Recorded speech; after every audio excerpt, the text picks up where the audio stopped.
Keberhasilan suatu pendidikan tidak akan terlepas dari sumber daya manusia yang berperan, yaitu guru atau tenaga pendidiknya.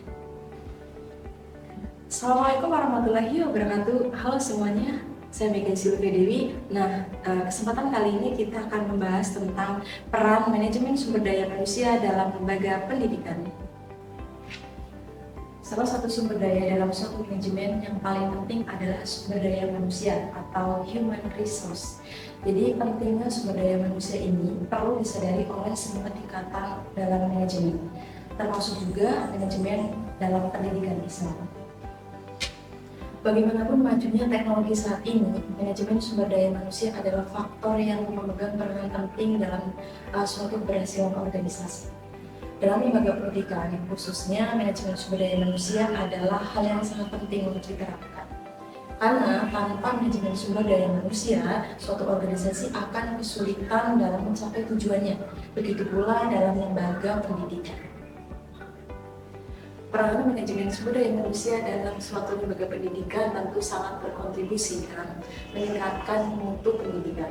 Karena pendidikan yang bermutu adalah berasal dari orang-orang yang mengelola pendidikan itu sendiri atau sumber daya manusia yang bermutu juga. Nah, teman-teman, jadi langsung aja kita simak pembahasan materi kita tentang peran manajemen sumber daya manusia dalam lembaga pendidikan berikut ini. Pengertian manajemen sumber daya manusia.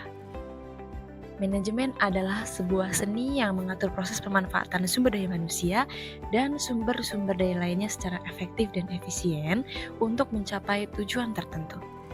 Sumber daya tersebut meliputi money, method, materials, machine, dan market.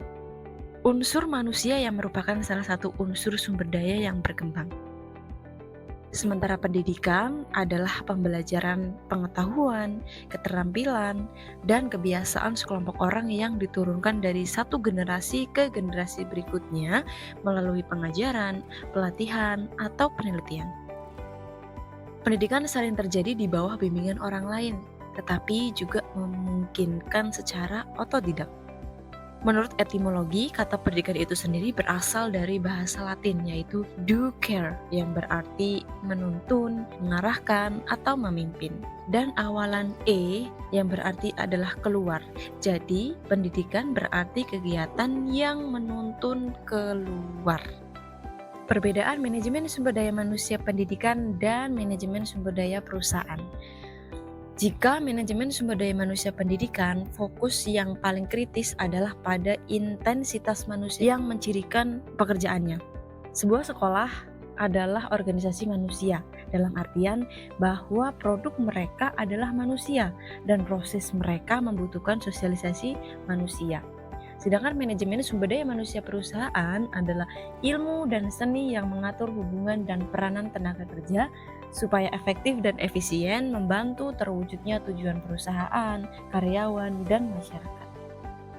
Sebagai faktor pertama dan utama dalam proses pembangunan, sumber daya manusia selalu menjadi subjek dan objek pembangunan. Proses administrasi pun sangat dipengaruhi oleh manajemen sumber daya manusia. Meningkatnya peran manajemen sumber daya manusia disebabkan oleh keyakinan organisasi akan perannya yang strategis demi kesuksesan kompetitif organisasi. Keunggulan kompetitif sangat bergantung pada inovasi. Inovasi sendiri dipengaruhi oleh faktor motivasi dan moral kerja pegawai dan karyawan.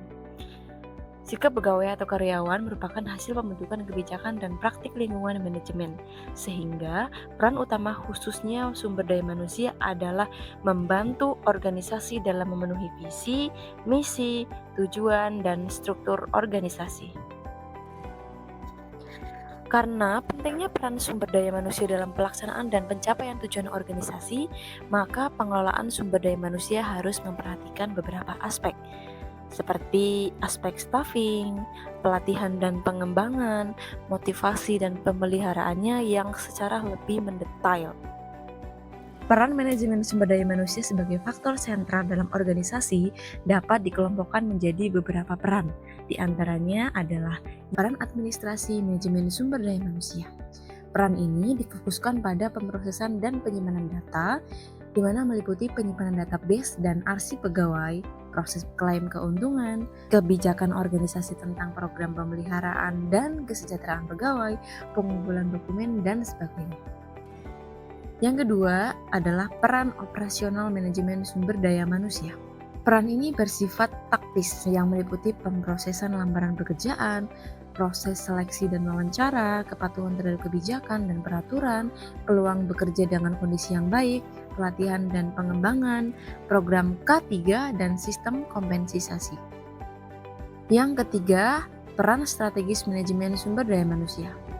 Keunggulan kompetitif dari unsur sumber daya manusia merupakan kelebihan yang dimiliki oleh peran ini.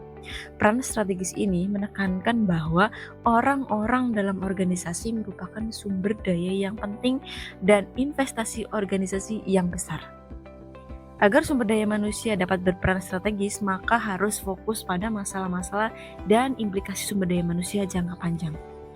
Bagaimana perubahan kependudukan tenaga kerja dan kekurangan tenaga kerja akan mempengaruhi organisasi dan cara apa yang digunakan untuk menyiasati masalah kekurangan tersebut. Sebagaimana telah dikemukakan sebelumnya bahwa manajemen sumber daya manusia sangat diperlukan bagi suatu organisasi, instansi maupun perusahaan dan pengelolaan tenaga kerja atau karyawan. Oleh karena itu, organisasi atau perusahaan tidak mungkin tidak menerapkannya karena manajemen sumber daya memiliki peranan yang sangat vital, yaitu pertama, menetapkan jumlah, kualitas, dan penempatan tenaga kerja yang sesuai dengan kebutuhan organisasi berdasarkan job description, job specification, dan job requirement. 2. Menetapkan penarikan, seleksi, dan penempatan karyawan berdasarkan atas azas the right man in the right place and the right man in the right job. 3. Menetapkan program kesejahteraan, pengembangan, promosi, dan pemberhentian. 4. Meramalkan penawaran dan permintaan sumber daya manusia pada masa yang akan datang. 5. Memperkirakan keadaan perekonomian pada umumnya dan perkembangan organisasi kita pada khususnya. 6. Memonitor dengan cermat undang-undang perburuhan dan kebijaksanaan pemberian bala jasa organisasi sejenis. 7. Memonitor kemajuan teknik dan perkembangan serikat buruh. 8. Melaksanakan pendidikan, latihan, dan penilaian prestasi kerja pegawai. 9. Mengatur mutasi pegawai baik vertikal maupun horizontal. Dan 10. Mengatur pensiunan, pemberhentian, dan pesangonannya. Jadi, dapat diketahui bahwa peranan sumber daya manusia sangat esensial dalam menjalankan suatu organisasi karena manusia adalah kunci dari semua persoalan. Meskipun peranan manajemen sumber daya manusia yang dijelaskan sebelumnya pada ruang lingkup atau organisasi pada umumnya, namun hal tersebut juga berlaku pada lembaga pendidikan, tenaga pendidik, dan kependidikan sebagai sumber daya manusia pendidikan memegang peranan strategi terutama dalam upaya membentuk watak bangsa melalui pengembangan kepribadian dan nilai-nilai yang diinginkan. Nah teman-teman, jadi itulah pembahasan tentang bagaimana peran manajemen sumber daya manusia dalam sebuah lembaga pendidikan. Ada sebuah quotes dari Jack Welch yang mengungkapkan bahwa sebelum Anda menjadi seorang pemimpin, kesuksesan adalah tentang mengembangkan diri Anda sendiri. Ketika Anda menjadi seorang pemimpin, maka kesuksesan adalah tentang mengembangkan diri orang lain. Saya Dewi, Assalamualaikum warahmatullahi wabarakatuh.